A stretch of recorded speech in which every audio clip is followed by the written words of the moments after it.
First off, tremendous tip of the hat to George Washington. They battled. We made some shots, stretched that lead out to, I don't know, 15, 16 minutes, whatever it was in the second half. And they just continued to just claw back bit by bit. I knew they were going to do it. Kudos to them. And obviously, I can't say enough about this guy. We're not talking about them. We're not here now. Coach talked about the work you put in all season. How did that factor into tonight?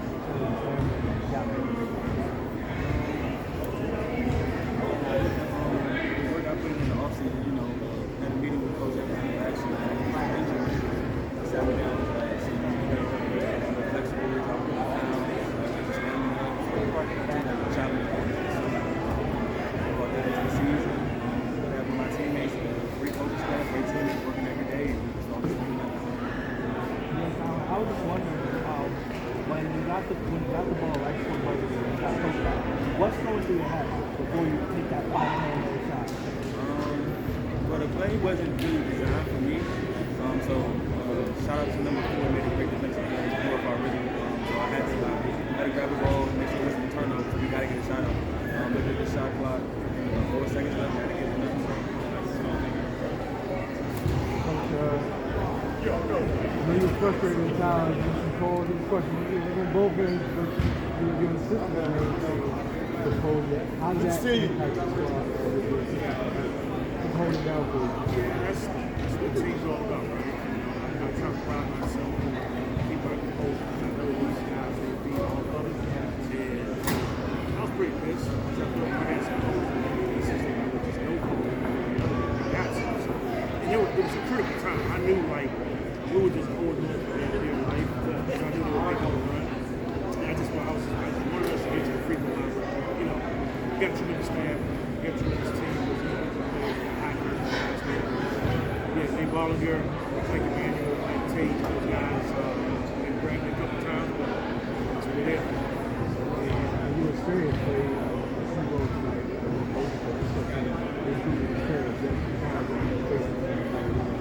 how do you like your record? Great. Between him, Matt Rogers obviously scored the first 6 points in overtime. Lincoln Ball, Elijah going down. Lincoln is essentially thrust into being a point guard, having to bring the ball to court. And he gets us into our sets. He knows the plays, getting the turnover. We could not have done that a year ago. I think everybody, the entire program, players, staff, myself, to put us in a position to win games like this. This is what it's going to take in March if you want to compete for the Patriot Championship. Colin, just how much fun is it knowing that you guys are playing a team non-conference, but maybe 20, 30 minutes down the road with traffic, this crazy environment, going into overtime, just how much fun was that to come out with a win on your home court? It's more fuel to the fire.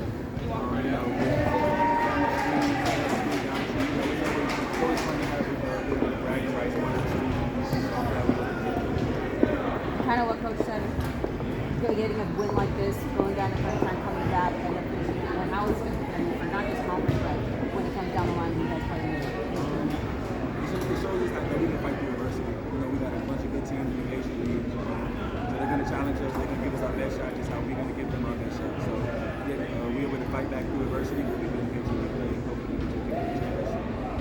Yeah, Coach, I was wondering, right before overtime, when you guys came out, it's as if your energy was as if you guys had what was your message going into overtime?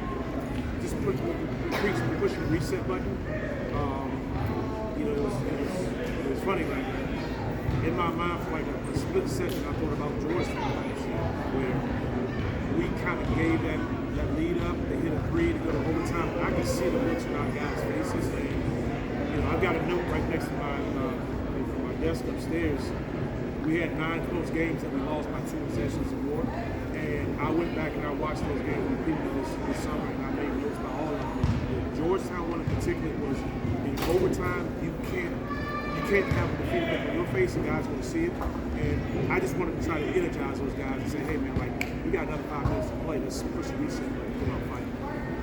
Colin, you haven't an incredible season yet. You shot 8 for 15 today, over 50%. Your shot selection was really smart. What were the type of shots you were looking for?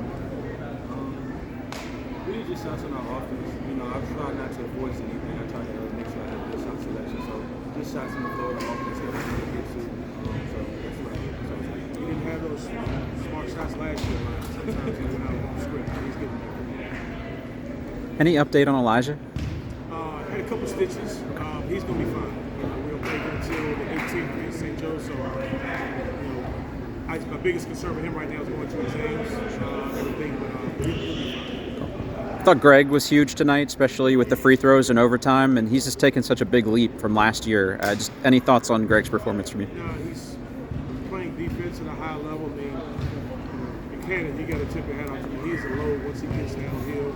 And Greg is staying between him and the basket. And then, like you said, down the stretch, we talk about eliminating losing. Eliminating losing is taking care of basketball and making free throws. And we eliminated losing in part because Greg made his free throws. For both of you, talk about how important it was and how fun it was for the crowd, the energy, that experience that added to it, both for you, Colin, and the coach. You know, it's always fun to play on your home court and fun to your home fans. So the coach preached to us yesterday. We got to protect the home court.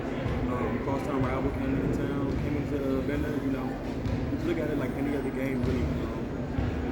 They put on their shoes just like us. So we're to lace up and get it done.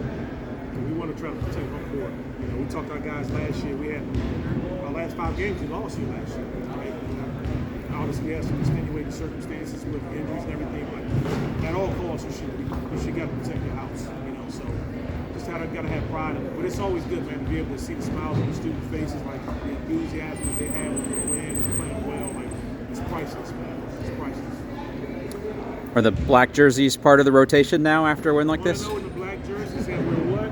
4-0 with the grays. The kids don't like the grays for whatever reason as much, but with 4-0, we're going to wear those colors. We're definitely going to wear the black ones, so for sure. Where'd the idea for the blacks come from?